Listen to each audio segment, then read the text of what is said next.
untuk memiliki dan mendapatkan dokumen kependudukan. Gitu ya.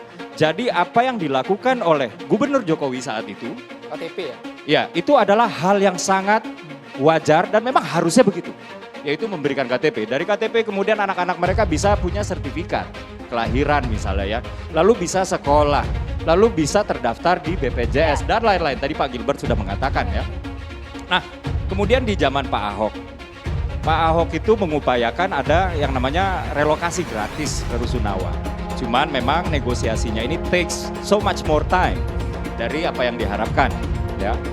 Kemudian masuklah eranya Pak Anies. Pak Anies kemudian membagikan IMB yang kabarnya itu adalah IMB kawasan. Saya jujur ya sudah menanyakan ke kawan-kawan saya yang ahli hukum ya. IMB kawasan ini apa sih? Dan banyak dari mereka yang tidak memahami apa IMB kawasan. Mungkin nanti bisa dijawab ya, karena panelis kita di sini ada 3. Dan dasar pembuatan IMB itu harusnya adalah sertifikat hak milik.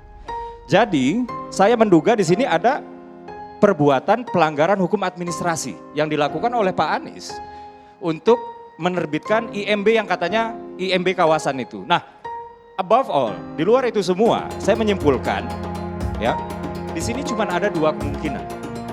Kemungkinan pertama adalah bodoh yang luar biasa. Kemungkinan kedua adalah jahat yang luar biasa. Dan itu yang saya sampaikan, ini sudah berulang. Apakah tidak ada solusi permanen? Coba dibaca di media. Nah kemudian media bertanya bahwa ini ada pelanggaran di sini. Dan saya katakan itu betul. Kalau itu diberikan IMB, itu pelanggaran. Sama dengan tema kita pada malam ini. Kenapa dipersalahkan? Ya memang salah. Apa yang salah dengan mempersalahkan? Itu memang salah. Oke, posisi salahnya di mana Bang Gilbert? Ya? Perjelas dulu, posisi salahnya di bagian mana? IMB itu, kalau Anda dapat IMB, Anda mau bangun di mana? Tanahmu ada dulu dong, sertifikatnya di mana? Jadi dasarnya adalah sertifikat. Masa mau bangun di tanah orang? IMB itu dasarnya sertifikat. Sekarang yang dikasih sertifikat, tidak ada sertifikat dikasih IMB. Apakah itu memungkinkan? Tidak memungkinkan. Tapi kan IMB sementara kan Bang? Di mana ada dasar hukum IMB sementara? IMB itu seumur hidup. Dan IMB tidak ada kawasan. Karena IMB itu adalah pemilik gedung yang mau bangun. Bukankah kemudian sudah jelas juga bahwa IMB yang diberikan oleh Anies Baswedan ini tidak diberikan per rumah, per orang, justru tapi itu kemudian per kawasan? Dasar hukumnya di mana? Mungkin teman-teman yang memihak. Ya. Jadi kita tidak bicara banci ya. Kalau itu dinyatakan benar, ya tunjukkan kepada saya di mana benarnya. Kita jangan bicara banci. Kalau itu salah, saya sudah katakan bahwa ini.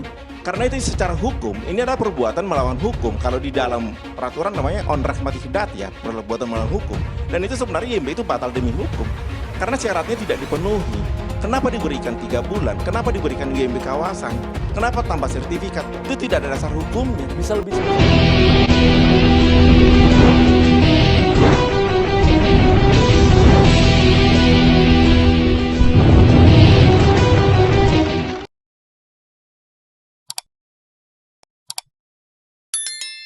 PDI Perjuangan dan PSI sebut Anies Baswedan terbitkan IMB Tanah Merah tanpa ajak bicara DPRD.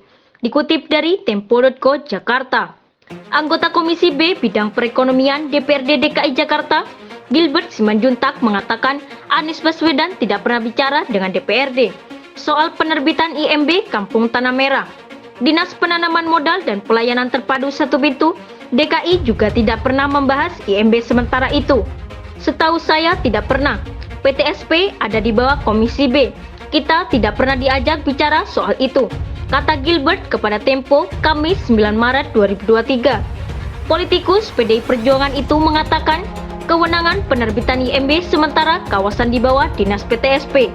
Anggota Komisi A Bidang Pemerintahan dari fraksi PSI William Aditya Sarana juga mengatakan tidak ada pembahasan soal penerbitan IMB Tanah Merah. Tidak ada setahu saya, kata William.